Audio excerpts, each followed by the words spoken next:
4 ex-agents secrets, impliqués dans l'une des opérations d'espionnage les plus ingénieuses jamais tentées, sont aujourd'hui les invités d'honneur de l'armée américaine.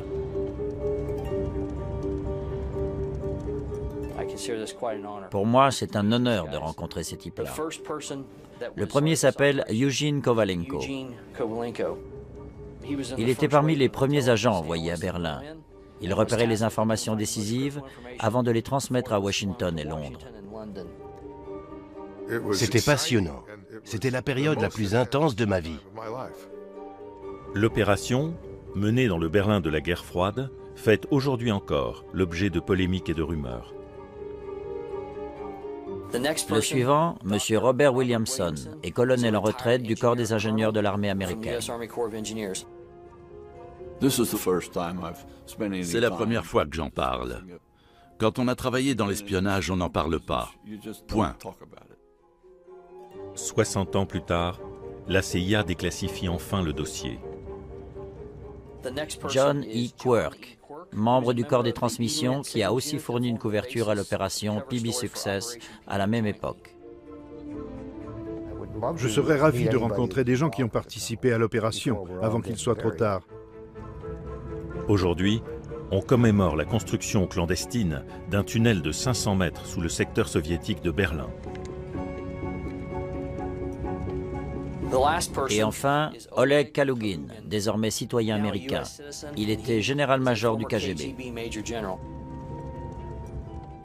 L'espionnage avait une importance cruciale pendant la guerre froide. On était des sortes d'aventuriers.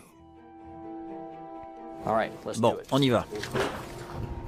L'une des opérations d'espionnage les plus ambitieuses de la guerre froide peut enfin être dévoilée.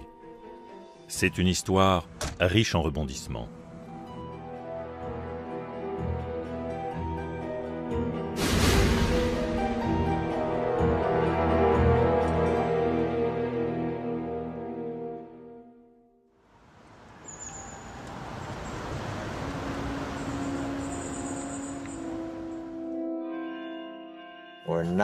Il nous était interdit de parler de nos activités à qui que ce soit. Je me sens encore coupable en le faisant. C'est un peu pareil pour moi. Même mes collègues de l'époque ignorent presque tous que j'ai participé à ce projet. 4 témoins essentiels de l'une des plus grosses opérations d'espionnage de la guerre froide se rencontrent pour la première fois. On nous disait aussi qu'on risquait à tout moment d'être enlevé par les Russes, en pleine rue. Il ne fallait jamais sortir seul.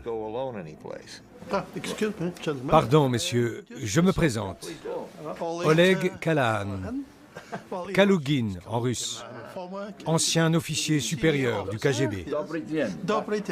Le corps des ingénieurs de l'armée américaine s'apprête à commémorer la construction d'un tunnel clandestin ayant permis l'interception de communications capitales venant de l'armée rouge. Bien que n'ayant jamais servi à Berlin, Kalugin représente la partie soviétique. J'étais chef du contre-espionnage, département étranger. Une commémoration rendue possible grâce à la déclassification du dossier par la CIA. Eugene, nous nous sommes croisés à Berlin en 1956. Quelqu'un m'avait dit ce que vous faisiez, mais je ne sais plus qui. Il a eu tort. Mais il l'a fait. Et je crois me rappeler que ce jour-là, vous avez dit adorer le poker. Oh que oui. Et vous, vous faisiez quoi? J'étais capitaine dans le corps des ingénieurs, ceux qui ont creusé le tunnel. Ah, alors vous étiez là-bas avant moi. Faute impardonnable. Les Britanniques ont eux aussi participé à l'opération, mais n'ont pas encore déclassifié le dossier. Peter Lunn, qui en était le cerveau, vit désormais en Suisse. Comme tous les Britanniques concernés, il n'est pas autorisé à participer à la commémoration. C'est une très vieille histoire, mais elle a affecté tout le reste de ma vie. C'est exactement ça. J'ai fait 3 ans au Vietnam, mais rien ne m'a aussi profondément marqué que Berlin. J'avais 19 ans à l'époque. C'est loin. To journey east across Germany means passing through the Iron Curtain at one of a handful of tightly controlled crossing points where the division of the world begins. Situé à 160 km au-delà du rideau de fer, Berlin est au cœur de la guerre froide. Behind the barbed wire and the minefields of the Iron Curtain, are countries and territories sealed off from the West by their communist rulers. The one open window on the free world is that part of Berlin that is governed by the laws of the Federal Republic.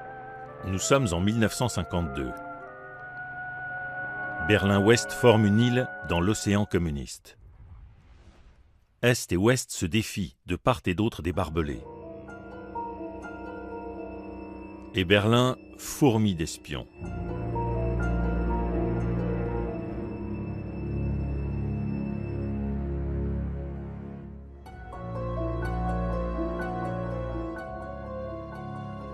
Le soldat John Quirk, 19 ans, vient d'achever son instruction. Il n'a encore jamais quitté l'Amérique. Berlin, ça faisait très envie, mais une fois sur place, j'ai trouvé l'ambiance un peu bizarre.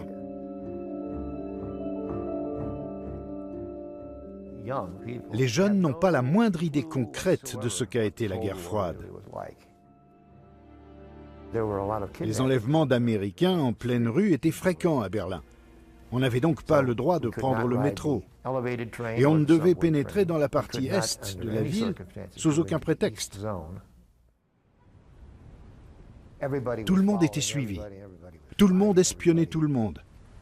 On était souvent filés, alors on accélérait, on brûlait les feux rouges, bref, on faisait ce qu'on pouvait pour semer ceux qui nous suivaient. Un haut gradé de la CIA devait jouer un rôle majeur dans l'affaire du tunnel. Il a accepté de nous parler sous couvert d'anonymat. Comme je suis toujours en activité, mes collègues préfèrent que je reste anonyme.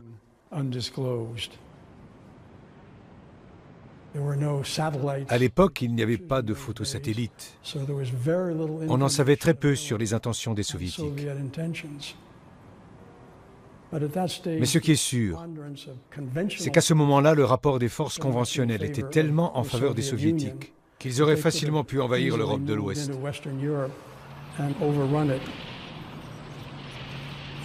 Plus grave encore, les Soviétiques maîtrisent désormais l'arme atomique.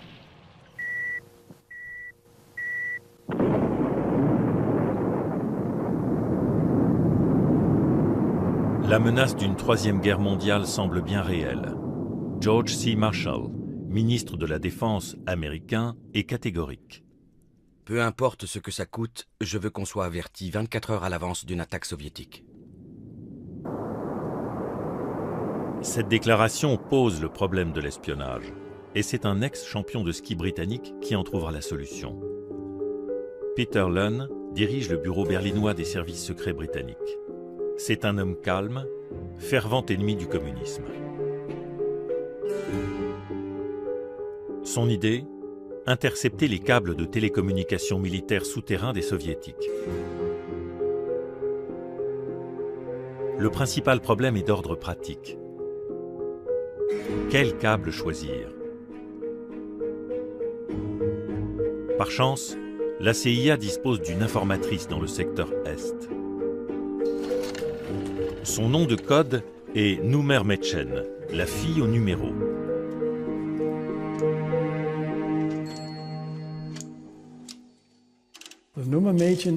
La fille au numéro était fonctionnaire du ministère est-allemand des Postes et Télécommunications, en charge du réseau et de son utilisation.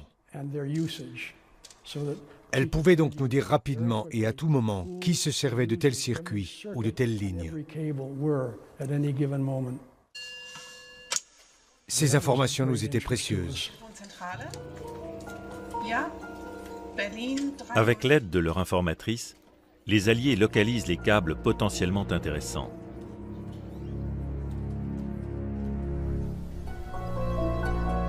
Si les informations obtenues par les Alliés sont bonnes, ces câbles leur permettront de mettre sur écoute Zossen-Wunsdorf, le QG militaire soviétique en liaison directe avec Moscou.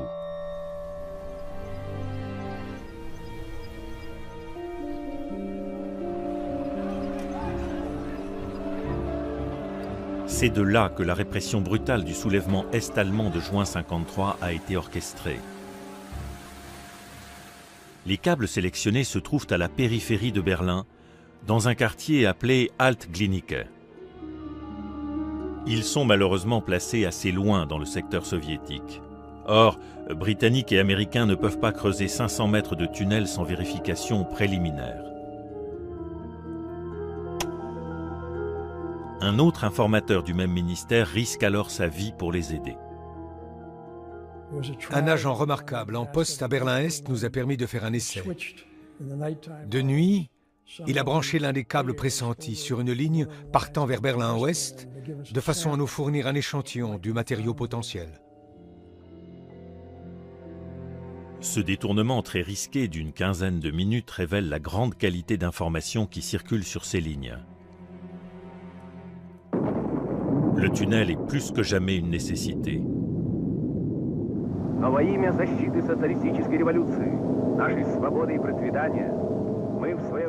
Les actualités soviétiques annoncent fièrement l'explosion de leur première bombe H.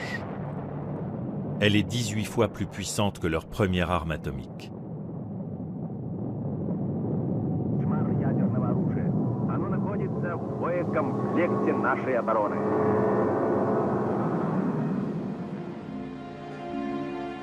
Américains et Britanniques se réunissent dans les bureaux des services britanniques, au 2 Carlton Garden, à Londres, pour discuter les détails de ce projet de grande envergure. L'un des participants livrera par la suite un récit de cette rencontre. Pas un passant n'aurait pu deviner les tractations auxquelles on se livrait derrière la majestueuse façade de cette noble bâtisse londonienne. La CIA avait envoyé une importante délégation d'experts à Londres pour débattre de chaque point. Je jouais le rôle de secrétaire, prenant note de toute la discussion. Peter Lunn était présent, ainsi que Bill Harvey, chef de l'antenne berlinoise de la CIA. Ce Texan avait une approche assez Far West de son métier et ne sortait jamais sans son revolver. Le gouvernement ouest-allemand étant considéré comme trop infiltré par les espions soviétiques pour être fiable, aucun Allemand n'est convié à la réunion. Ironie de l'histoire, le secrétaire de la rencontre top secrète n'est autre que l'agent double britannique George Blake. Je contribuais, à ma modeste échelle, à construire une société nouvelle où régnerait l'égalité et la justice sociale. Plus jamais de guerre, plus de conflits entre nations, c'était là mon rêve. Je pensais que l'humanité avait tout à gagner de la victoire du communisme.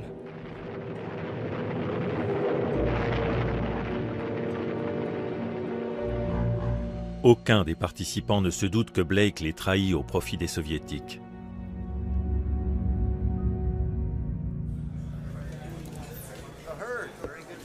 Au siège du corps des ingénieurs de l'armée américaine, dans le Missouri, les informations révélées par l'opération du tunnel sont considérées comme très précieuses, malgré la trahison.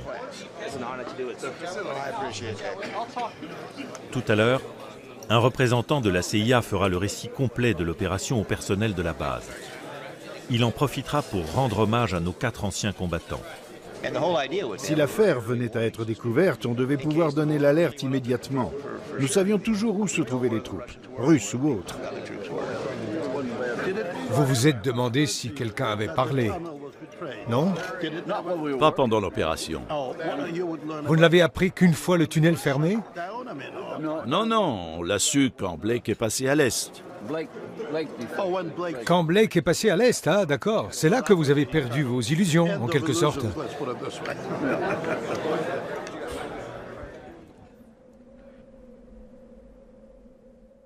Il n'y avait guère de risque à faire sortir des documents du bureau. Le gardien vieillissant ne contrôlait jamais nos mallettes. Cependant, les papiers que je devais transmettre à mon contact soviétique étaient nombreux et extrêmement compromettants. Il était beaucoup plus simple et plus sûr de les photographier. Mon supérieur soviétique m'a donc donné un minox équipé d'un cordon pour mesurer la focale. Des années plus tard, Blake travaillera à Moscou avec Oleg Kalugin, chef du contre-espionnage au KGB. Je suis sans doute partial, mais j'aimais bien George Blake. Il m'a impressionné la première fois. C'était un homme ouvert et sociable, de conversation agréable. Nous avions vraiment fait une très belle opération en le recrutant. J'ai supervisé pas mal de grands espions au KGB. Des gens comme Kim Philby et Donald McLean. George Blake en faisait partie. Il ne touchait pas d'argent. Convaincu que le triomphe du socialisme était inexorable, il avait choisi d'être espion par conviction. Jamais il n'a demandé le moindre salaire.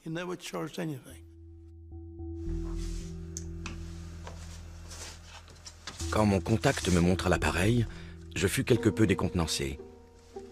Je m'attendais à un de ces objets minuscules qu'on cache dans un bouton. Il m'expliqua que ces petites merveilles n'étaient que des gadgets qui ne valaient rien. J'acceptai l'appareil et par la suite, je pris l'habitude de le porter sur moi en permanence quand j'allais travailler.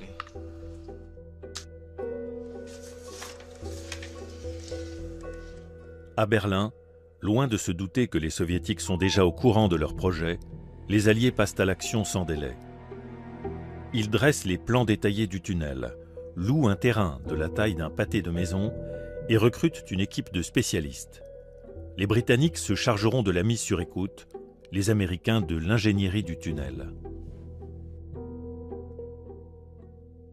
Le capitaine Williamson, membre du corps des ingénieurs de l'armée américaine, est l'un des premiers à se rendre sur les lieux. Un type du Pentagone m'a appelé. Il avait une mission pour moi, mais il ne pouvait me dire ni où ni quoi. Très enthousiaste, j'ai répondu « Je prends ». L'enjeu est énorme. Si elle est découverte, une opération d'espionnage militaire en territoire soviétique peut provoquer la guerre. Le capitaine Williamson est chargé d'acheminer secrètement 120 tonnes d'acier et de matériel destiné au tunnel à Berlin-Ouest. Une tâche des plus délicates car tous les trains sont passés au peigne fin par les douaniers est-allemands. Nous avions des caisses doubles, une caisse dans une autre caisse, si je me souviens bien. Il était donc inutile de soulever le couvercle au pied de biche pour distinguer ce qu'il y avait à l'intérieur.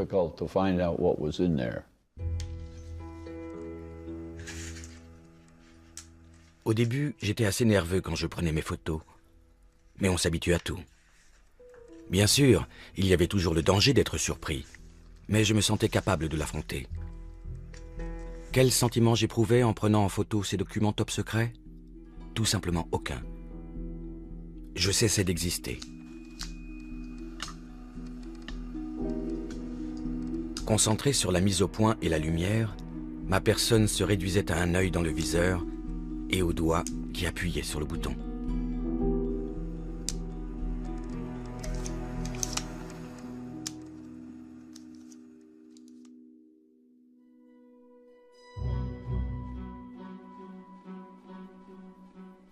Les ingénieurs américains construisent d'abord une station d'interception des transmissions, dite station E-Lint, qui sera filmée pour les actualités. Cette antenne d'espionnage dissimulera le véritable secret, le creusement du tunnel. Un secret en cache un autre.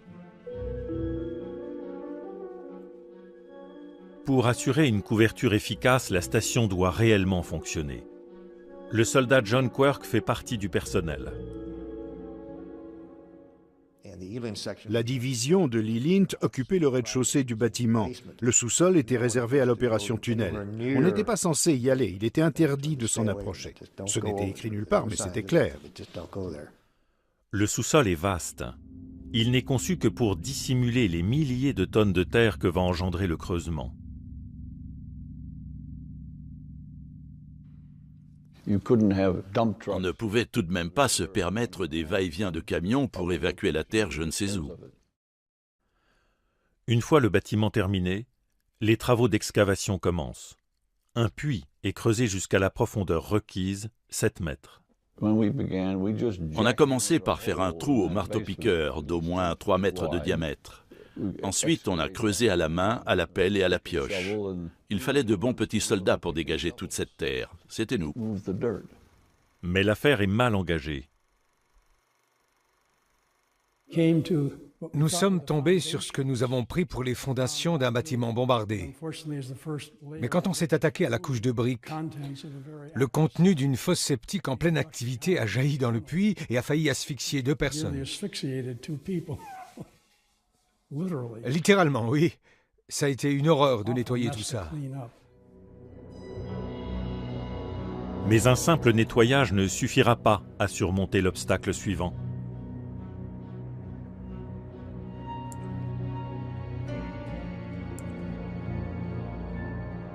L'estimation de profondeur qui avait été faite pour la nappe phréatique était, disons, un peu ratée. On l'avait située beaucoup plus bas qu'elle ne l'était en réalité. Cette erreur risquait de faire capoter toute l'opération. On s'est pas mal gratté le crâne pour trouver la solution. Dans un premier temps, le projet est interrompu. Ce même mois de septembre 1954, un rapport top secret circule au plus haut niveau des services secrets de Washington. Les enjeux du tunnel y sont clairement formulés. Désormais, il est clair que nous avons affaire à un ennemi implacable dont l'objectif avoué est l'hégémonie mondiale par tous les moyens et quel qu'en soit le prix. Il n'y a pas de règles dans ce jeu-là. Les normes de conduite en vigueur jusqu'ici sont abrogées. Quelques jours plus tard, l'ordre est donné de creuser le tunnel près de la surface du sol. Cela permet en effet d'éviter la nappe phréatique, mais accroît considérablement les risques d'être découverts. Quand j'ai vu toute cette terre entassée au sous-sol, pour éviter que les gens ne comprennent ce qui se passe, je me suis dit, ça c'est fort. Il fallait y penser. On avait un gros groupe électrogène avec 2 moteurs diesel. Ça faisait un de ces raffus. J'avais un mal fou à m'endormir, mais ça finissait par vous bercer. C'était un véritable cauchemar logistique.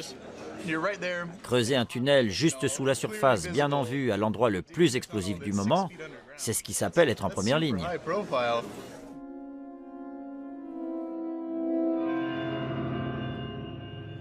Le creusement horizontal a commencé.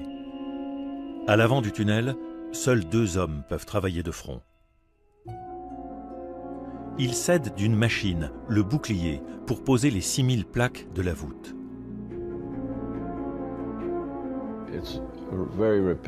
C'était un travail très répétitif et très éprouvant physiquement. 2 ou 3 hommes évacuaient la terre à l'avant du bouclier. On assemblait les segments dans la machine pendant que les 6 crics hydrauliques poussaient le bouclier d'une 40aine de centimètres vers l'avant, à peu près de la largeur d'un segment.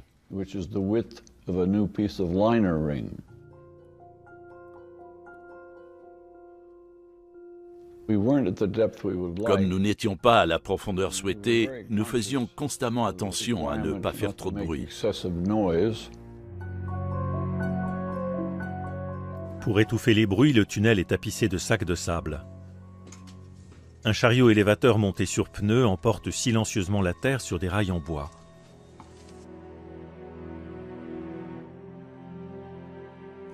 Les plaques sont enduites de goudron pour éviter le bruit des chocs métalliques.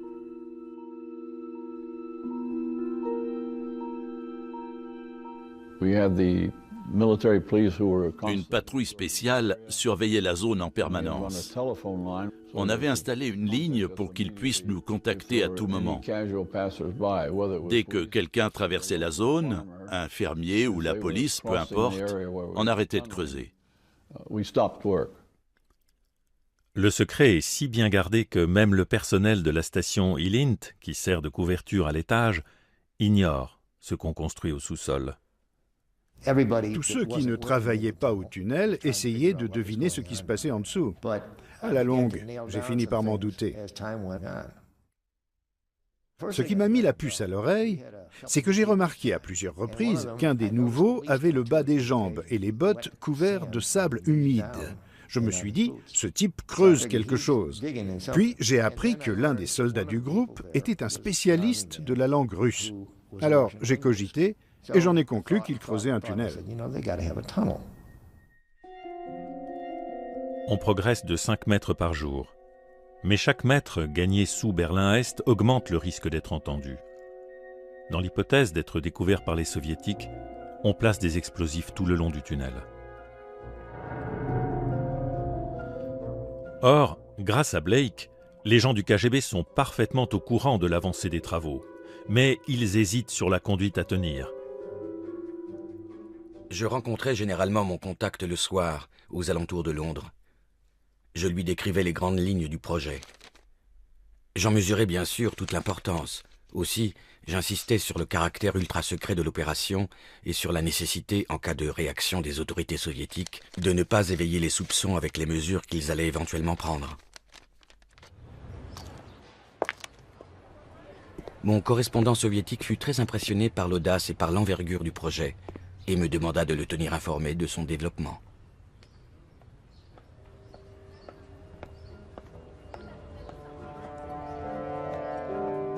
Près de 6 mois plus tard, et après extraction de plus de 3000 tonnes de terre, les taupes alliées atteignent enfin leur cible.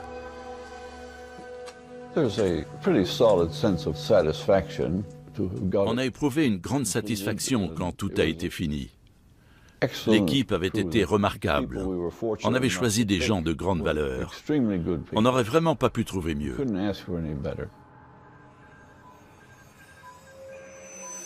Le matériel d'amplification et d'enregistrement dernier cri acheminé clandestinement jusqu'à Berlin est monté dans le local d'écoute situé au bout du tunnel.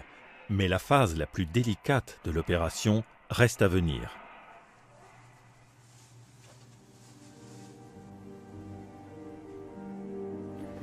Bonjour. Je suis très honoré d'être ici aujourd'hui pour vous parler d'une opération d'espionnage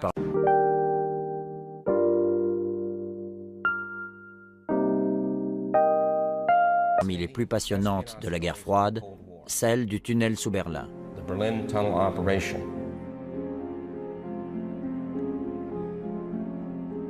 Dans cette opération, le corps des ingénieurs de l'armée a joué un rôle majeur. Nous commémorons aujourd'hui cette action de vos prédécesseurs. Cette opération conjointe entre nos services secrets et ceux des Britanniques a été, en termes de renseignement, l'une des plus fructueuses de la guerre froide. Le matériau recueilli est cependant resté très mystérieux. Mai 1955. Les lignes soviétiques sont mises sur écoute. Le travail de l'équipe britannique peut enfin commencer. Au moment d'entailler le premier câble, l'atmosphère est tendue. Il se peut que la gaine de plomb soit pressurisée pour prévenir les tentatives d'effraction. Au cas où, les Alliés pressurisent le local d'écoute. Mais cette précaution s'avère inutile. Aucun sifflement d'air ne s'échappe.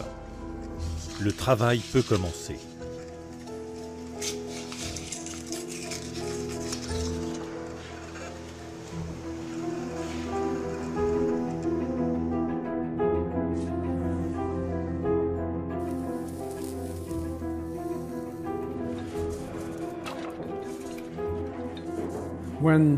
Quand nos agents nous ont informés, par un simple coup de fil, que la première ligne venait d'être mise sur écoute sans anicroche et que le retour son dans le local était bon, nous avons envoyé à Washington le message suivant. Le bébé est né. Le local d'écoute est hermétiquement fermé par une porte en acier. Sur la porte, quelques mots en russe et en allemand, entrée interdite, ordre du haut commandement. De plus, la porte verrouillée est équipée d'un système d'alarme.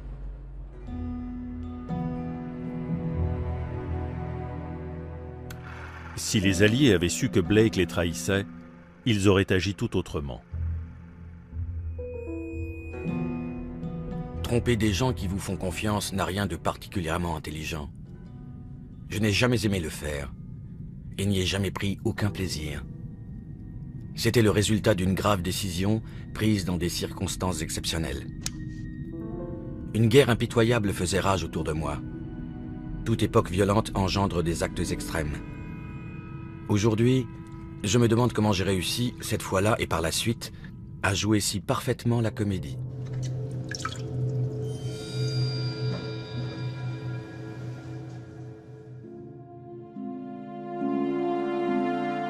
Le dispositif permet d'écouter plus de 120 lignes et de réaliser 400 heures d'enregistrement par jour.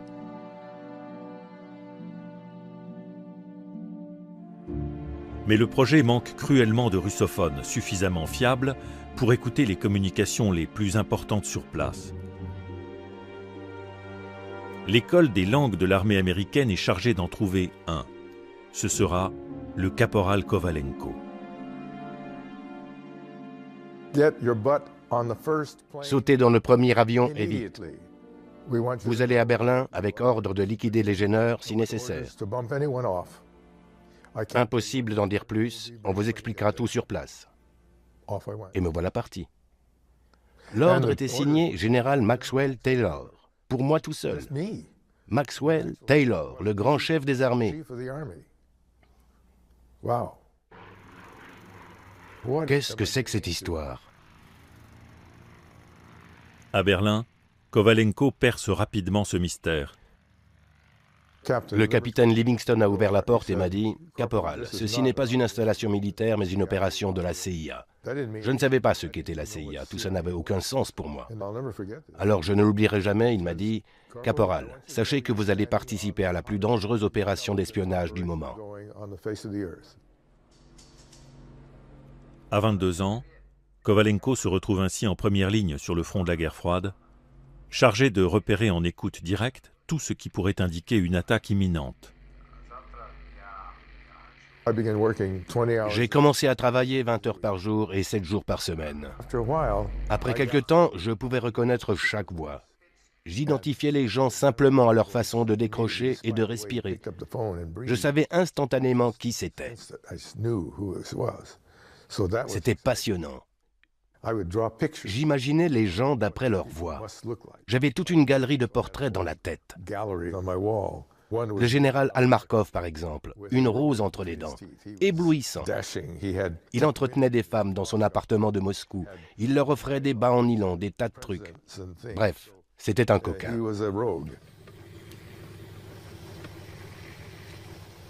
Chaque jour, les magnétophones enregistrent 70 kg de bandes magnétiques.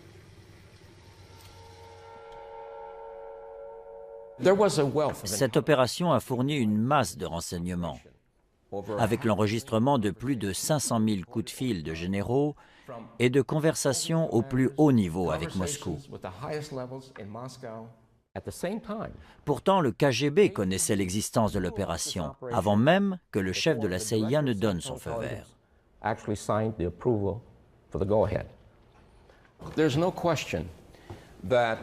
Cette affaire a indéniablement fourni au KGB un support inespéré pour une campagne de désinformation. Vous savez qu'une branche importante du KGB s'occupait exclusivement de ce qu'ils appelaient « désinformatia ». La question est donc, si le KGB était au courant, le matériau recueilli était-il fiable?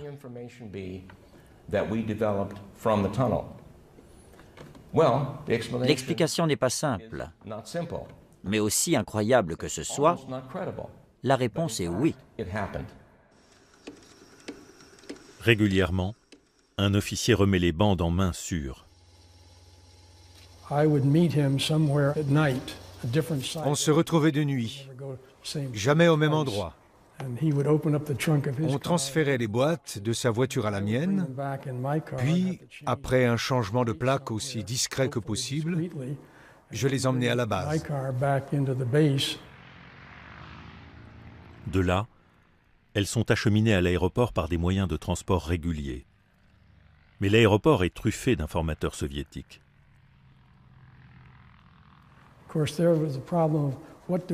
Il fallait trouver une explication plausible pour les boîtes. Mais je dois dire que notre trouvaille était assez ingénieuse.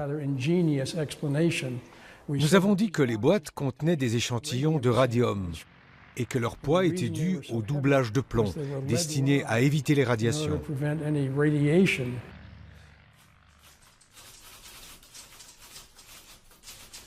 Les bandes partent pour Londres et Washington, où une vaste entreprise de traduction et d'analyse peut commencer. Tout se passe bien, jusqu'à ce que la chaleur du tunnel pose problème.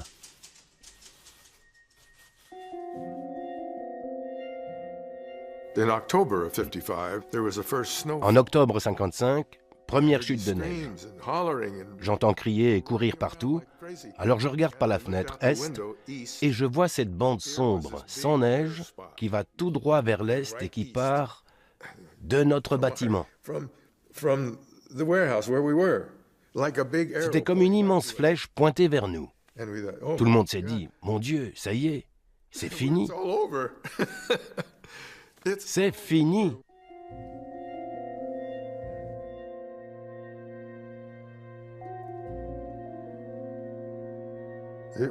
C'était la panique. On a appelé l'ingénieur anglais pour qu'il installe un système de refroidissement, ce qu'il a fait le jour même. À partir de ce moment-là, la chaleur du tunnel a été évacuée. Personne n'avait pensé à ce problème auparavant.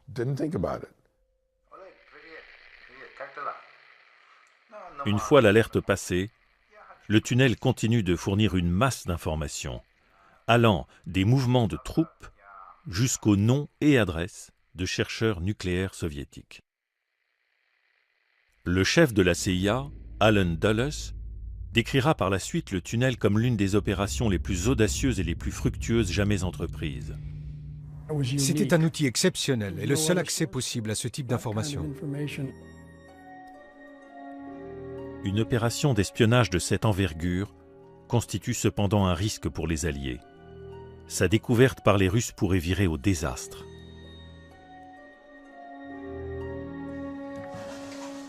Et cette découverte est imminente. Le KGB, comme le racontera Blake, a déjà préparé sa riposte dans le moindre détail. Le tunnel fonctionnait depuis 11 mois et 15 jours quand on m'a annoncé qu'il serait découvert très prochainement. J'étais donc averti.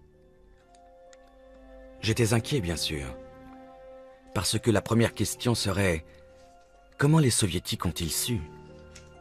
Mais je dois dire que la chose a été très habilement ficelée.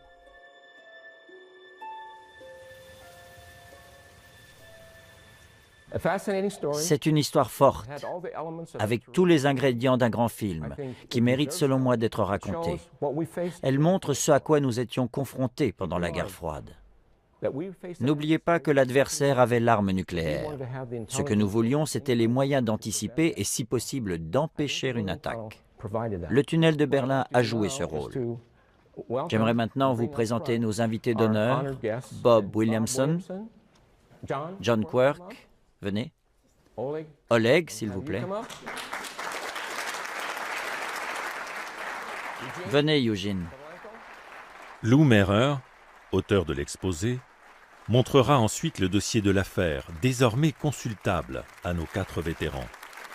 À sa lecture, ils comprendront pourquoi l'opération est considérée comme un succès malgré la trahison de George Blake. Je dormais profondément, il devait être 2 heures du matin, quand j'ai eu un appel me disant de venir sur le champ au bureau. Je me suis douté qu'il s'était passé quelque chose.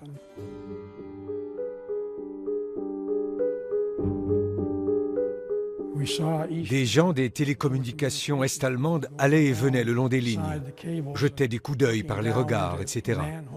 Ils cherchaient manifestement quelque chose. Des techniciens de la RDA sont chargés de vérifier l'état des câbles téléphoniques endommagés par les récentes pluies. C'est un prétexte idéal pour révéler l'existence du tunnel secret. Le local d'écoute est vide, mais les Alliés entendent tout ce qui se passe. Par sécurité, on laissait un micro constamment ouvert dans le local. Et quand ils ont commencé à creuser, on les a entendus grâce à ce micro. Les ouvriers trouvent le local et la porte d'acier fermés à clé. Ils se mettent alors à percer un peu plus loin, dans la paroi du tunnel, au marteau-piqueur et à la pioche. Leurs réactions seront enregistrées et retranscrites par la suite. Da geht ja noch einer. Hier ist ein Unterschacht. Muss man auf der anderen Seite runter. Hast du das hier gesehen? Donnerwetter. Guck mal den Bau. Das läuft da unter der Straße. Da haben sie da drin eine ganze Telefonanlage gebaut. Wie haben sie das geritzt? Ich bin sprachlos. Mensch, ich bin sprachlos. À quelques centaines de mètres de là, Les Américains ont compris. Quand on a vu les Russes arriver, on a su que c'était cuit, bien sûr. Les types des télécoms soviétiques ne seraient pas venus jusque-là sans un motif grave. La base est en état d'alerte maximum. Les Alliés préparent le tunnel en prévision de l'arrivée des Soviétiques. On improvise des panneaux en russe et en allemand. Accès interdit. Vous entrez dans le secteur américain. Au bout du tunnel, les Américains attendent leur ennemi. Mon chef avait une mitrailleuse de calibre 50. Il l'a installée à l'entrée du tunnel. Quand on a vu les casques très reconnaissables des Soviétiques déboucher du léger coude que faisait le tunnel, il a armé la mitrailleuse. Clac, clac. Un bruit qui, dans l'espace confiné du tunnel, comment dirais-je, ne laissait pas indifférent. Les soldats soviétiques l'ont d'ailleurs parfaitement reconnu et ils ont disparu très vite. Bill Harvey, responsable de la CIA, craint que les Soviétiques ne refassent une tentative. Il lui faut l'autorisation de sa hiérarchie pour armer et déclencher, si nécessaire, les explosifs disposés dans le tunnel. Évidemment, le plus simple était de faire exploser le tunnel et de le condamner. Bill m'a donc chargé d'aller voir le général pour lui demander l'autorisation. Le jeu est fini, pourquoi ne pas tout faire sauter? Quand j'ai fini par trouver le général en charge du commandement berlinois, très contrarié parce que j'avais interrompu sa partie de golf, et que je lui ai fait part de notre intention, il a demandé « Y a-t-il un risque de tuer des soldats soviétiques dans l'explosion ?» J'ai dit « Il y a un risque, oui. » Il a dit « Alors non. Vous n'allez pas déclencher la Troisième Guerre mondiale sur ma pelouse. » Mais Yevgeny Pitovranov, chef du KGB à Berlin, n'a pas l'intention de prendre le tunnel d'assaut ou de mobiliser les troupes.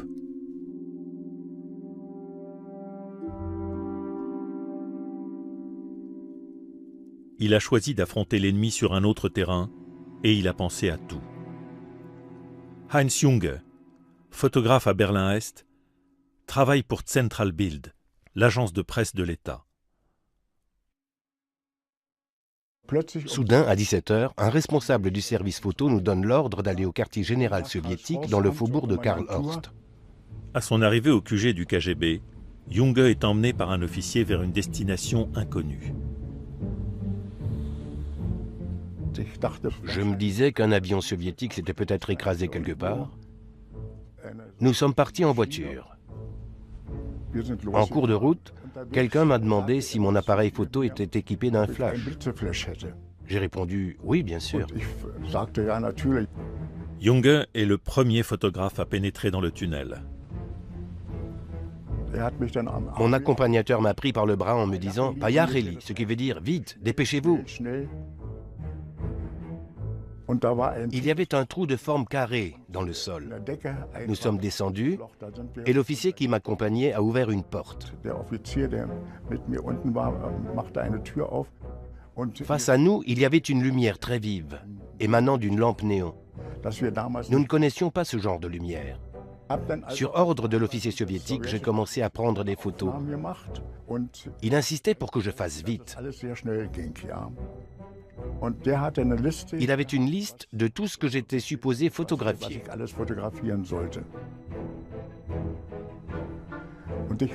Je ne savais toujours pas à quoi rimait tout cela.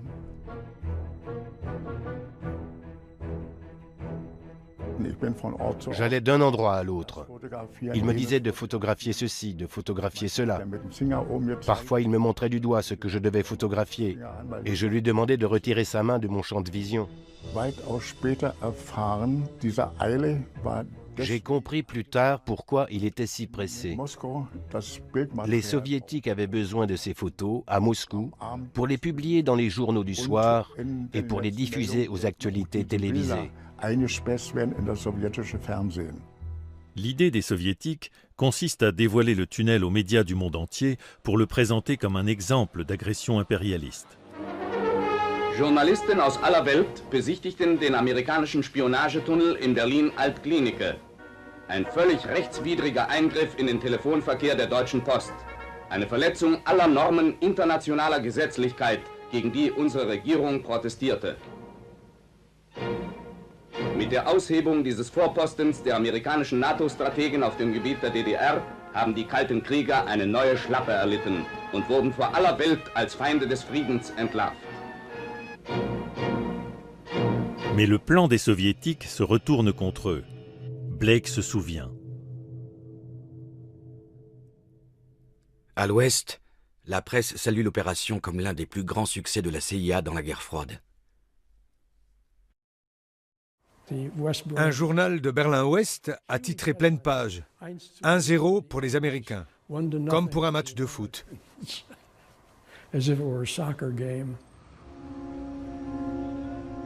Rentrés à Londres, les agents britanniques s'interrogent.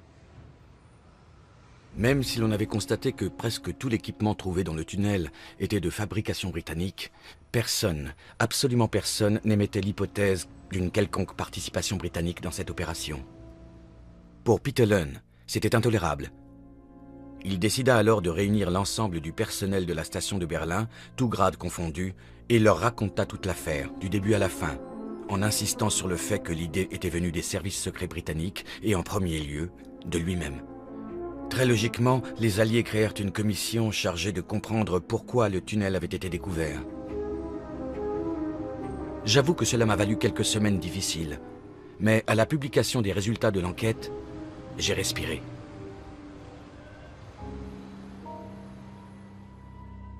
Tous avaient conclu à un problème technique dû aux fortes pluies.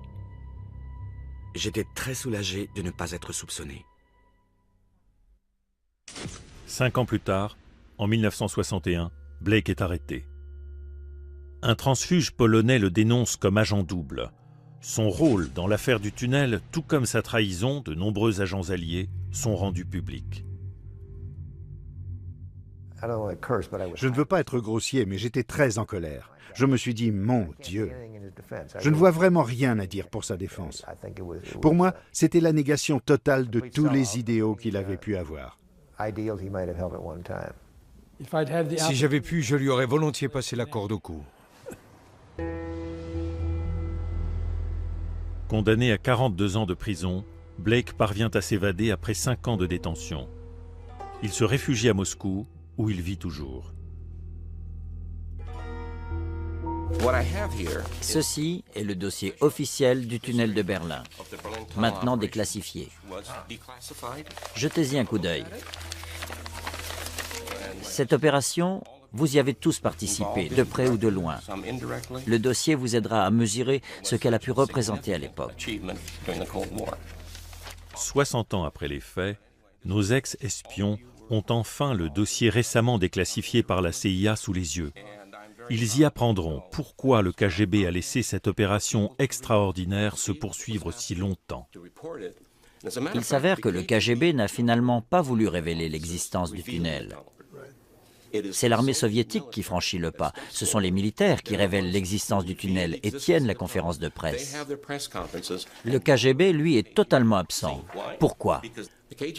Parce que le KGB craignait par-dessus tout que soit révélée la présence d'un de ses agents au sein des services secrets britanniques.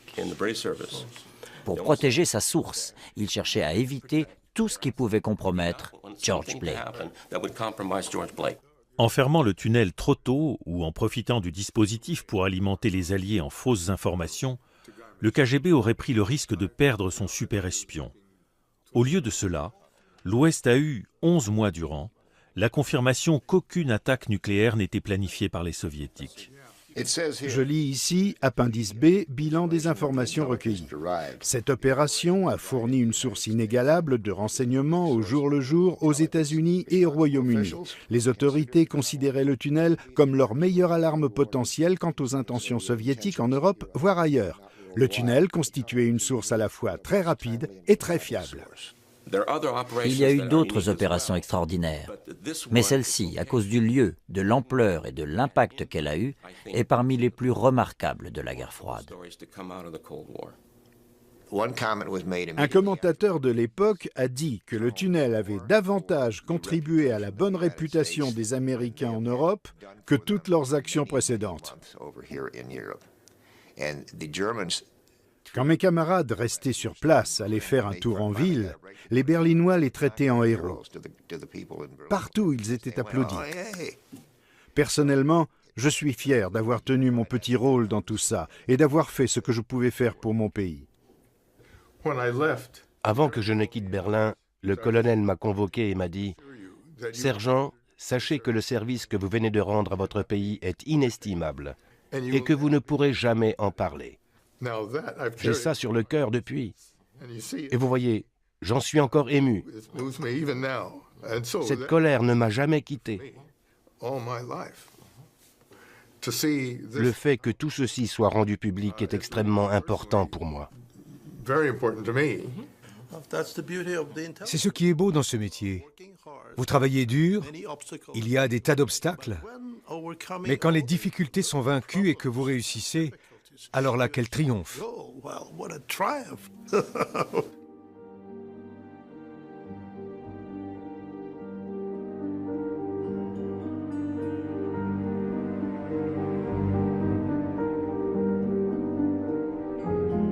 Pendant ce temps, un autre ancien du tunnel glisse sur les pentes de l'Eiger, dans les Alpes, où il passe chaque hiver.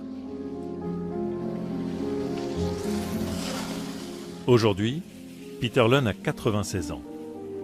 Conformément aux consignes des services secrets britanniques, il refuse de parler à qui que ce soit de George Blake ou du tunnel sous Berlin. Les services secrets sont par définition secrets. Je ne suis pas autorisé à parler de mon travail. Je ne peux donc ni confirmer ni infirmer quoi que ce soit.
Livrera par la suite un récit de cette rencontre.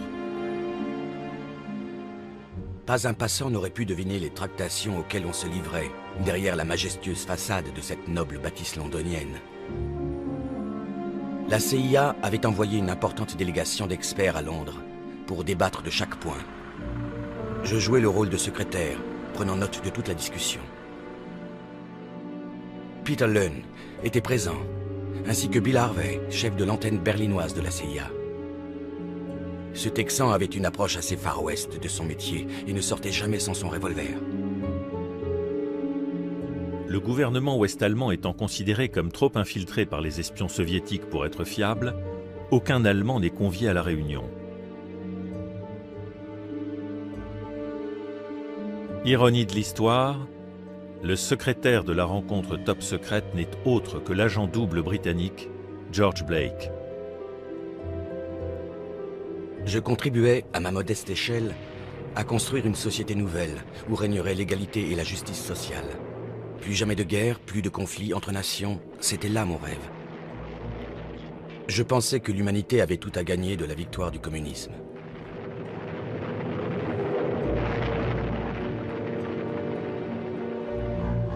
Aucun des participants ne se doute que Blake les trahit au profit des soviétiques.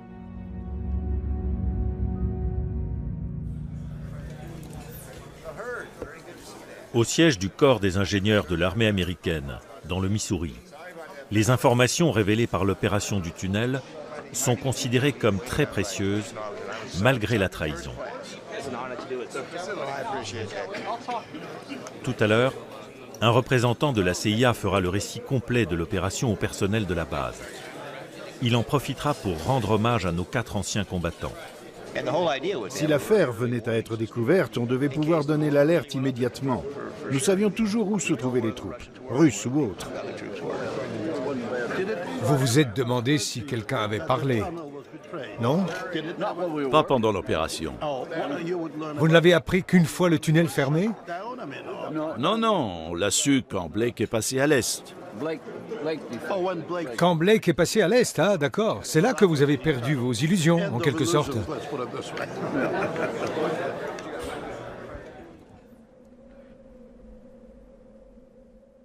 Il n'y avait guère de risque à faire sortir des documents du bureau. Le gardien vieillissant ne contrôlait jamais nos mallettes. Cependant, les papiers que je devais transmettre à mon contact soviétique étaient nombreux et extrêmement compromettants. Il était beaucoup plus simple et plus sûr de les photographier. Mon supérieur soviétique m'a donc donné un Minox équipé d'un cordon pour mesurer de la CIA. Ce Texan avait une approche assez Far West de son métier et ne sortait jamais sans son revolver. Le gouvernement ouest-allemand étant considéré comme trop infiltré par les espions soviétiques pour être fiable, aucun Allemand n'est convié à la réunion.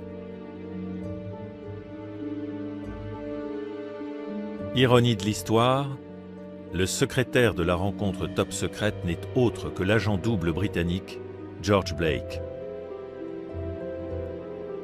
Je contribuais, à ma modeste échelle, à construire une société nouvelle où régnerait l'égalité et la justice sociale.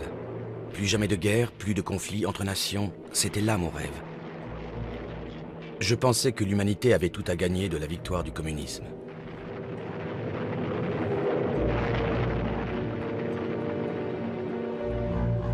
Aucun des participants ne se doute que Blake les trahit au profit des soviétiques.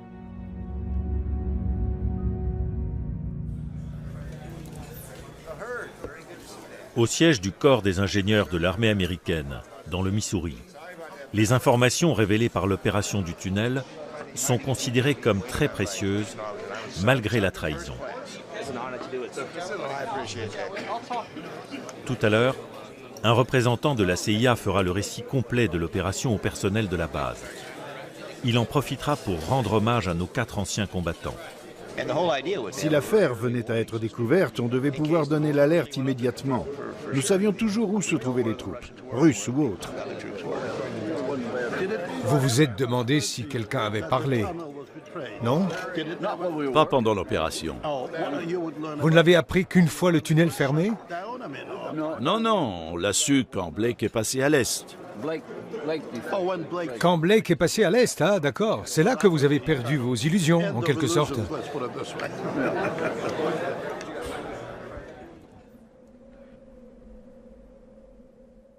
Il n'y avait guère de risque à faire sortir des documents du bureau. Le gardien vieillissant ne contrôlait jamais nos mallettes. Cependant, les papiers que je devais transmettre à mon contact soviétique étaient nombreux et extrêmement compromettants. Il était beaucoup plus simple et plus sûr de les photographier. Mon supérieur soviétique m'a donc donné un Minox équipé d'un cordon pour mesurer la focale. Des années plus tard, Blake travaillera à Moscou avec Oleg Kalugin, chef du contre-espionnage au KGB. Je suis sans doute partial, mais j'aimais bien George Blake. Il m'a impressionné la première fois. C'était un homme ouvert et sociable, de conversation agréable. Nous avions vraiment fait une très belle opération en le recrutant. J'ai supervisé pas mal de grands espions au KGB. Des gens comme Kim Philby et Donald McLean. George Blake en faisait partie. Il ne touchait pas d'argent. Convaincu que le triomphe du socialisme était inexorable, il avait choisi d'être espion par conviction. Jamais il n'a demandé le moindre salaire.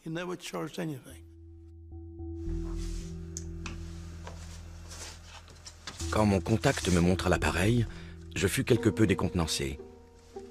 Je m'attendais à un de ces objets minuscules qu'on cache dans un bouton. Il m'expliqua que ces petites merveilles n'étaient que des gadgets qui ne valaient rien. J'acceptai l'appareil et par la suite, je pris l'habitude de le porter sur moi en permanence quand j'allais travailler.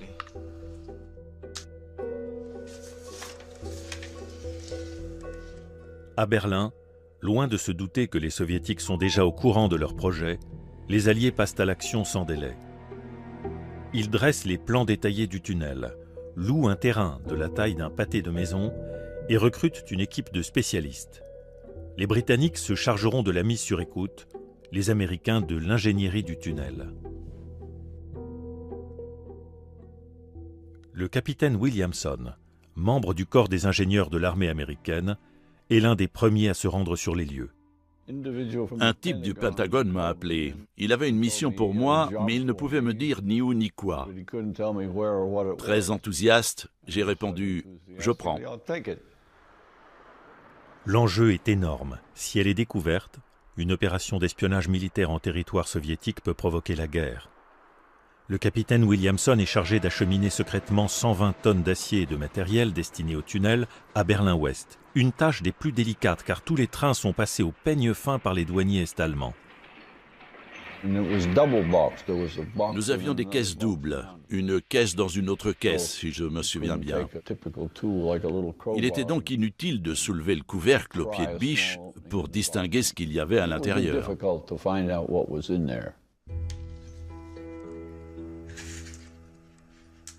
Au début, j'étais assez nerveux quand je prenais mes photos. Mais on s'habitue à tout. Bien sûr, il y avait toujours le danger d'être surpris. Mais je me sentais capable de l'affronter. Quel sentiment j'éprouvais en prenant en photo ces documents top secrets? Tout simplement aucun. Je cessais d'exister. Concentré sur la mise au point et la lumière, ma personne se réduisait à un œil dans le viseur et aux doigts qui appuyaient sur le bouton.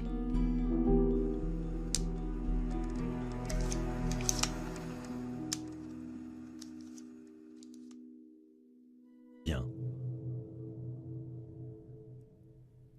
À l'Ouest, la presse salue l'opération comme l'un des plus grands succès de la CIA dans la guerre froide. Un journal de Berlin-Ouest a titré pleine page « 1-0 pour les Américains », comme pour un match de foot.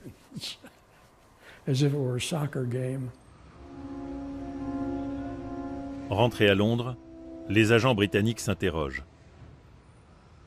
Même si l'on avait constaté que presque tout l'équipement trouvé dans le tunnel était de fabrication britannique, personne, absolument personne, n'émettait l'hypothèse d'une quelconque participation britannique dans cette opération.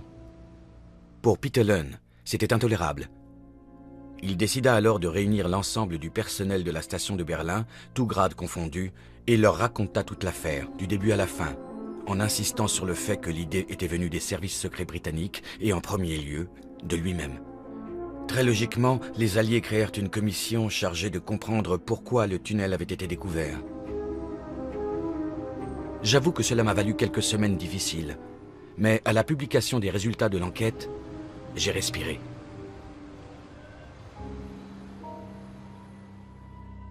Tous avaient conclu à un problème technique dû aux fortes pluies. J'étais très soulagé de ne pas être soupçonné. 5 ans plus tard, en 1961, Blake est arrêté. Un transfuge polonais le dénonce comme agent double. Son rôle dans l'affaire du tunnel, tout comme sa trahison de nombreux agents alliés, sont rendus publics. Je ne veux pas être grossier, mais j'étais très en colère. Je me suis dit, mon Dieu, je ne vois vraiment rien à dire pour sa défense. Pour moi, c'était la négation totale de tous les idéaux qu'il avait pu avoir. Si j'avais pu, je lui aurais volontiers passé la corde au cou. Condamné à 42 ans de prison, Blake parvient à s'évader après 5 ans de détention. Il se réfugie à Moscou, où il vit toujours. Ceci est le dossier officiel du tunnel de Berlin, maintenant déclassifié. Jetez-y un coup d'œil. Cette opération, vous y avez tous participé, de près ou de loin. Le dossier vous aidera à mesurer ce qu'elle a pu représenter à l'époque. 60 ans après les faits, nos ex-espions ont enfin le dossier récemment déclassifié par la CIA sous les yeux. Ils y apprendront pourquoi le KGB a laissé cette opération extraordinaire se poursuivre si longtemps. Il s'avère que le KGB n'a finalement pas voulu révéler l'existence du tunnel. Je suis sans doute partial, mais j'aimais bien George Blake. Il m'a impressionné la première fois. C'était un homme ouvert et sociable, de conversation agréable. Nous avions vraiment fait une très belle opération en le recrutant. J'ai supervisé pas mal de grands espions au KGB. Des gens comme Kim Philby et Donald McLean. George Blake en faisait partie. Il ne touchait pas d'argent. Convaincu que le triomphe du socialisme était inexorable, il avait choisi d'être espion par conviction. Jamais il n'a demandé le moindre salaire.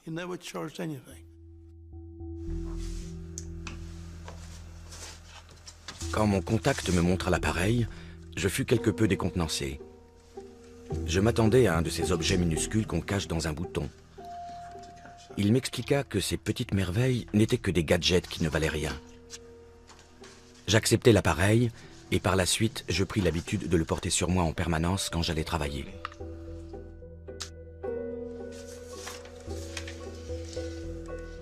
À Berlin, loin de se douter que les Soviétiques sont déjà au courant de leur projet, les Alliés passent à l'action sans délai.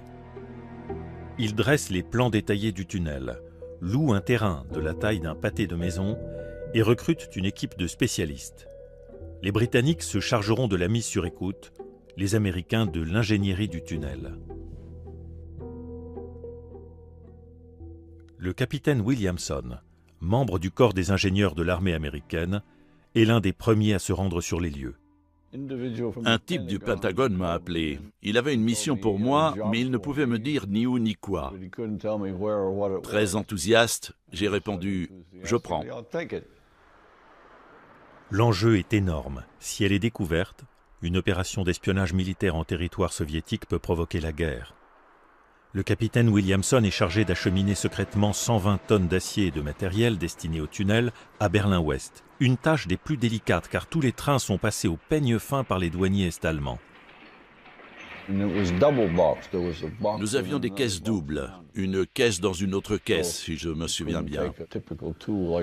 Il était donc inutile de soulever le couvercle au pied de biche pour distinguer ce qu'il y avait à l'intérieur.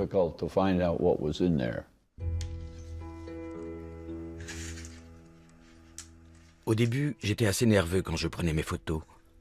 Mais on s'habitue à tout. Bien sûr, il y avait toujours le danger d'être surpris. Mais je me sentais capable de l'affronter. Quel sentiment j'éprouvais en prenant en photo ces documents top secrets? Tout simplement aucun. Hast du das gesehen?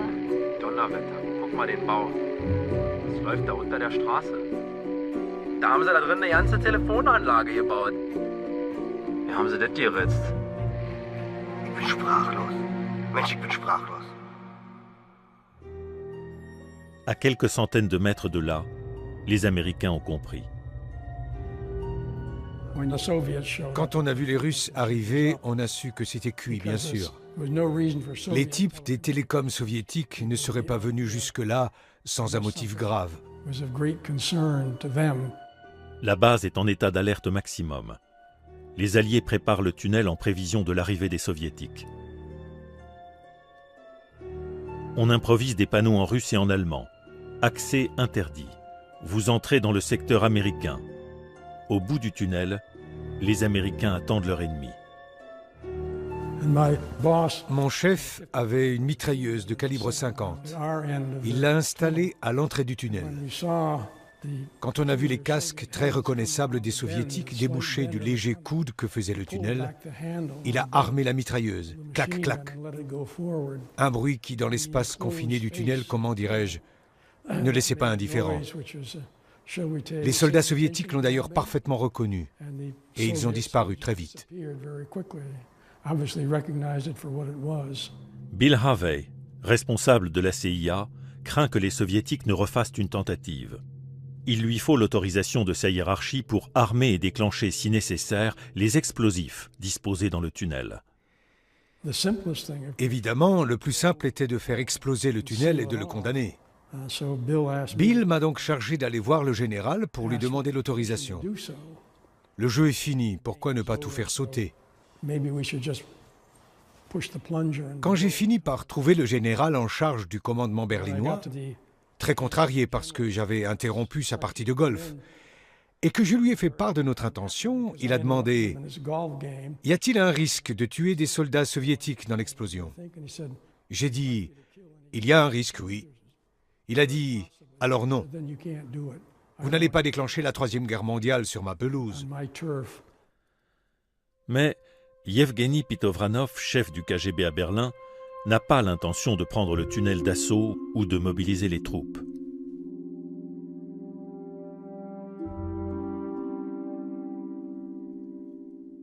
Il a choisi d'affronter l'ennemi sur un autre terrain et il a pensé à tout. Heinz Junge, photographe à Berlin-Est, travaille pour Zentralbild, l'agence de presse de l'État. Soudain, à 17 h, un responsable du service photo nous donne l'ordre Le son dans le local était bon. Nous avons envoyé à Washington le message suivant. Le bébé est né. Le local d'écoute est hermétiquement fermé par une porte en acier. Sur la porte, quelques mots en russe et en allemand, entrée interdite, ordre du haut commandement. De plus, la porte verrouillée est équipée d'un système d'alarme.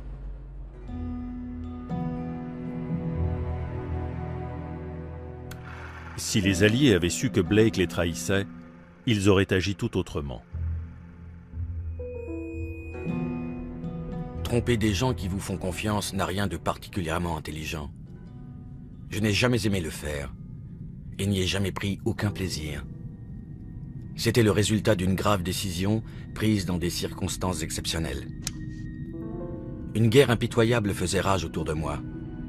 Toute époque violente engendre des actes extrêmes. Aujourd'hui, je me demande comment j'ai réussi, cette fois-là et par la suite, à jouer si parfaitement la comédie.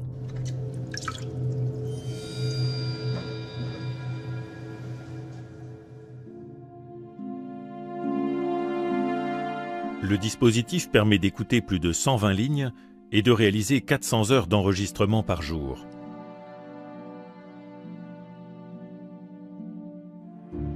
Mais le projet manque cruellement de russophones suffisamment fiables pour écouter les communications les plus importantes sur place. L'école des langues de l'armée américaine est chargée d'en trouver un. Ce sera le caporal Kovalenko. Sautez dans le premier avion et vite. Vous allez à Berlin avec ordre de liquider les gêneurs si nécessaire. Impossible d'en dire plus, on vous expliquera tout sur place. Et me voilà parti. L'ordre était signé Général Maxwell Taylor, pour moi tout seul. Maxwell Taylor, le grand chef des armées. Qu'est-ce que c'est que cette histoire? À Berlin, Kovalenko perce rapidement ce mystère. Le capitaine Livingston a ouvert la porte et m'a dit « Caporal, ceci n'est pas une installation militaire, mais une opération de la CIA. » Je ne savais pas ce qu'était la CIA, tout ça n'avait aucun sens pour moi. Alors je ne l'oublierai jamais, il m'a dit « Caporal, sachez que vous allez participer à la plus dangereuse opération d'espionnage du moment. » À 22 ans, Kovalenko se retrouve ainsi en première ligne sur le front de la guerre froide, chargé de repérer en écoute directe tout ce qui pourrait indiquer une attaque imminente. Je pensais que l'humanité avait tout à gagner de la victoire du communisme.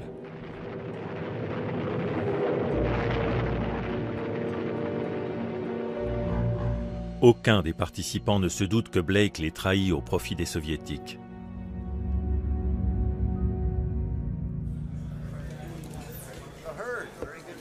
Au siège du corps des ingénieurs de l'armée américaine, dans le Missouri, les informations révélées par l'opération du tunnel sont considérées comme très précieuses, malgré la trahison. Tout à l'heure, un représentant de la CIA fera le récit complet de l'opération au personnel de la base. Il en profitera pour rendre hommage à nos 4 anciens combattants. Si l'affaire venait à être découverte, on devait pouvoir donner l'alerte immédiatement. Nous savions toujours où se trouvaient les troupes, russes ou autres. Vous vous êtes demandé si quelqu'un avait parlé, non? Pas pendant l'opération. Vous ne l'avez appris qu'une fois le tunnel fermé? Non, non, on l'a su quand Blake est passé à l'est. Quand Blake est passé à l'est, ah d'accord. C'est là que vous avez perdu vos illusions, en quelque sorte.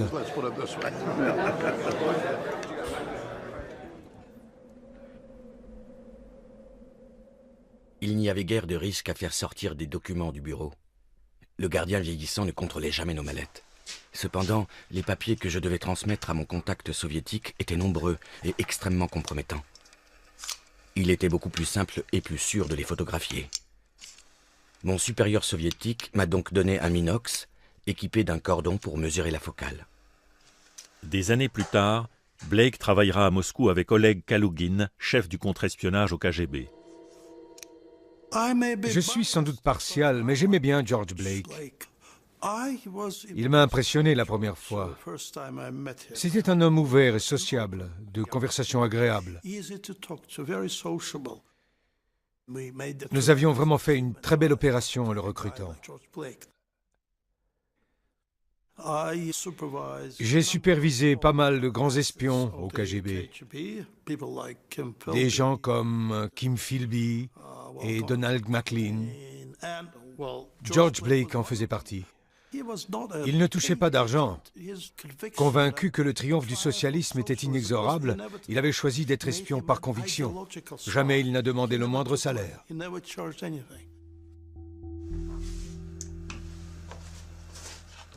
Quand mon contact me montra l'appareil, je fus quelque peu décontenancé. Je m'attendais à un de ces objets minuscules qu'on cache dans un bouton. Il m'expliqua que ces petites merveilles n'étaient que des gadgets qui ne valaient rien. J'acceptai l'appareil. Le capitaine Livingston a ouvert la porte et m'a dit « Caporal, ceci n'est pas une installation militaire, mais une opération de la CIA. » Je ne savais pas ce qu'était la CIA, tout ça n'avait aucun sens pour moi. Alors je ne l'oublierai jamais, il m'a dit « Caporal, sachez que vous allez participer à la plus dangereuse opération d'espionnage du moment. » À 22 ans, Kovalenko se retrouve ainsi en première ligne sur le front de la guerre froide, chargé de repérer en écoute directe tout ce qui pourrait indiquer une attaque imminente. J'ai commencé à travailler 20 heures par jour et 7 jours par semaine. Après quelque temps, je pouvais reconnaître chaque voix. J'identifiais les gens simplement à leur façon de décrocher et de respirer. Je savais instantanément qui c'était. C'était passionnant. J'imaginais les gens d'après leur voix. J'avais toute une galerie de portraits dans la tête. Le général Almarkov, par exemple, une rose entre les dents, éblouissant. Il entretenait des femmes dans son appartement de Moscou. Il leur offrait des bas en nylon, des tas de trucs. Bref, c'était un coquin.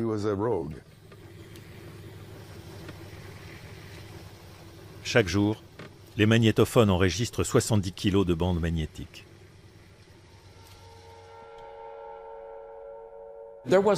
Cette opération a fourni une masse de renseignements, avec l'enregistrement de plus de 500 000 coups de fil de généraux et de conversations au plus haut niveau avec Moscou. Pourtant, le KGB connaissait l'existence de l'opération, avant même que le chef de la CIA ne donne son feu vert.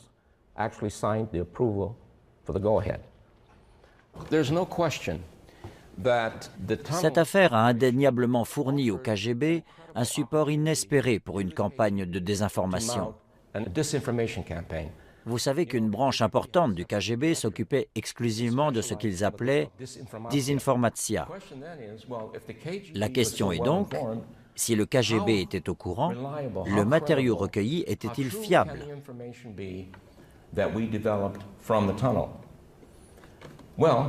L'explication n'est pas simple, mais aussi incroyable que ce soit, la réponse est oui.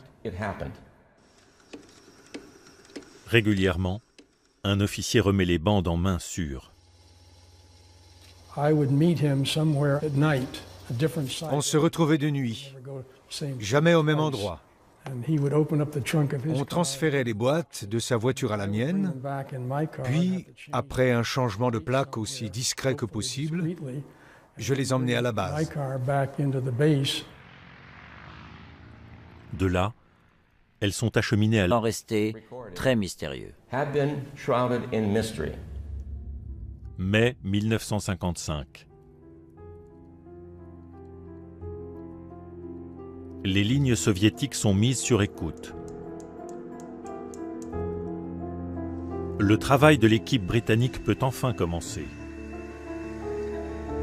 Au moment d'entailler le premier câble, l'atmosphère est tendue. Il se peut que la gaine de plomb soit pressurisée pour prévenir les tentatives d'effraction. Au cas où, les Alliés pressurisent le local d'écoute. Mais cette précaution s'avère inutile. Aucun sifflement d'air ne s'échappe. Le travail peut commencer.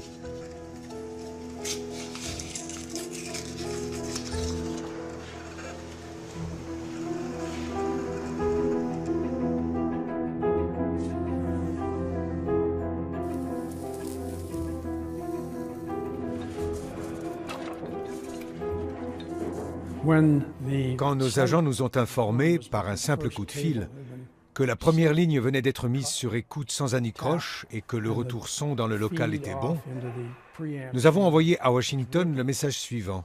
Le bébé est né. Le local d'écoute est hermétiquement fermé par une porte en acier. Sur la porte, quelques mots en russe et en allemand, entrée interdite, ordre du haut commandement. De plus, la porte verrouillée est équipée d'un système d'alarme.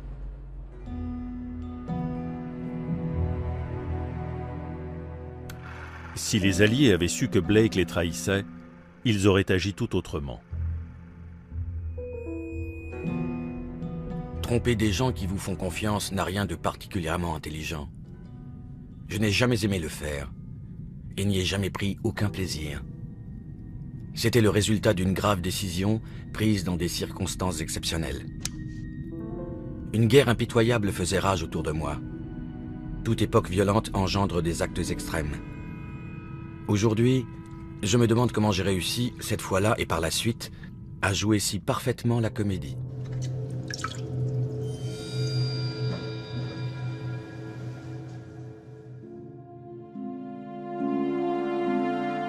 Le dispositif permet d'écouter plus de 120 lignes et de réaliser 400 heures d'enregistrement par jour.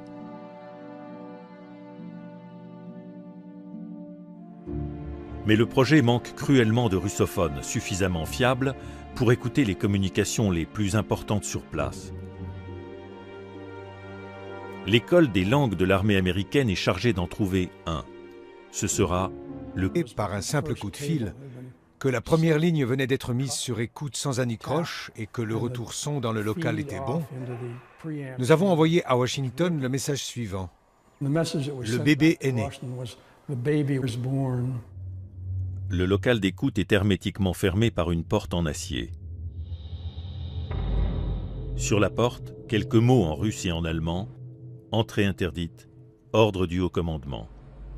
De plus, la porte verrouillée est équipée d'un système d'alarme.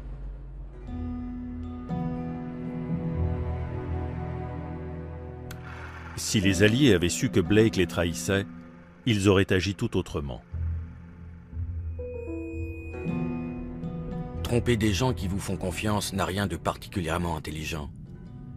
Je n'ai jamais aimé le faire et n'y ai jamais pris aucun plaisir. C'était le résultat d'une grave décision prise dans des circonstances exceptionnelles. Une guerre impitoyable faisait rage autour de moi. Toute époque violente engendre des actes extrêmes. Aujourd'hui, je me demande comment j'ai réussi, cette fois-là et par la suite, à jouer si parfaitement la comédie.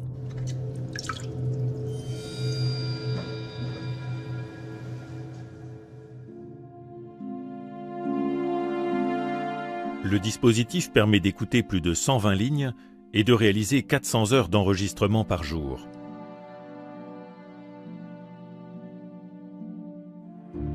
Mais le projet manque cruellement de russophones suffisamment fiables pour écouter les communications les plus importantes sur place.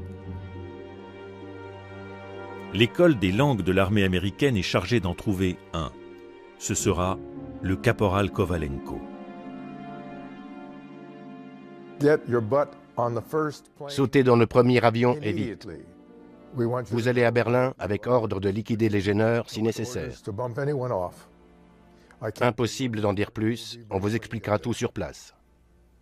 Et me voilà parti. L'ordre était signé Général Maxwell Taylor, pour moi tout seul. Maxwell Taylor, le grand chef des armées. Qu'est-ce que c'est que cette histoire? À Berlin, Kovalenko perce rapidement ce mystère. Le capitaine Livingston a ouvert la porte et m'a dit « Caporal, ceci n'est pas une installation militaire, mais une opération de la CIA. » Je ne savais pas ce qu'était la CIA, tout ça n'avait aucun sens pour moi. Alors je ne l'oublierai jamais, il m'a dit « Caporal, sachez que vous allez participer à la plus dangereuse opération d'espionnage du moment. »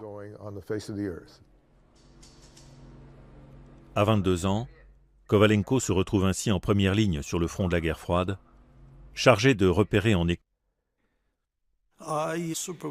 J'ai supervisé pas mal de grands espions au KGB.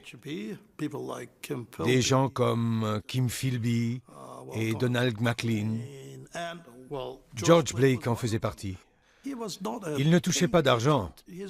Convaincu que le triomphe du socialisme était inexorable, il avait choisi d'être espion par conviction. Jamais il n'a demandé le moindre salaire.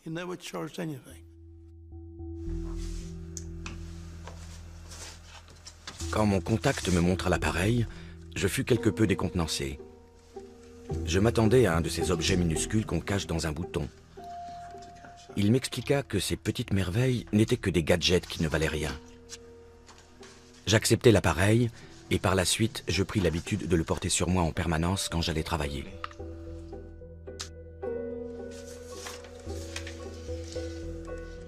À Berlin, loin de se douter que les Soviétiques sont déjà au courant de leur projet, les Alliés passent à l'action sans délai. Ils dressent les plans détaillés du tunnel, louent un terrain de la taille d'un pâté de maison et recrutent une équipe de spécialistes. Les Britanniques se chargeront de la mise sur écoute, les Américains de l'ingénierie du tunnel.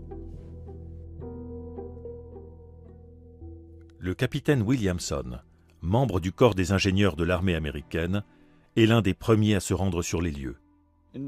Un type du Pentagone m'a appelé. Il avait une mission pour moi, mais il ne pouvait me dire ni où ni quoi.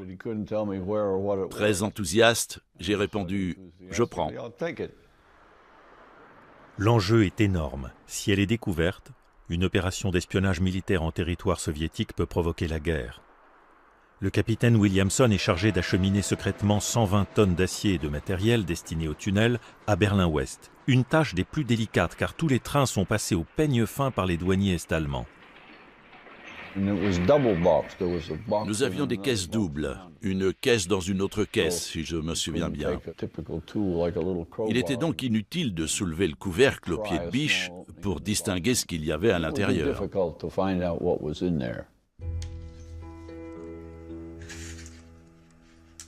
Au début, j'étais assez nerveux quand je prenais mes photos. Mais on s'habitue à tout. Bien sûr, il y avait toujours le danger d'être surpris. Mais je me sentais capable de l'affronter. Quel sentiment j'éprouvais en prenant en photo ces documents top secrets? Tout simplement aucun. Je cessais d'exister. Concentré sur la mise au point et la lumière, ma personne se réduisait à un œil dans le viseur et aux doigts qui appuyaient sur le bouton.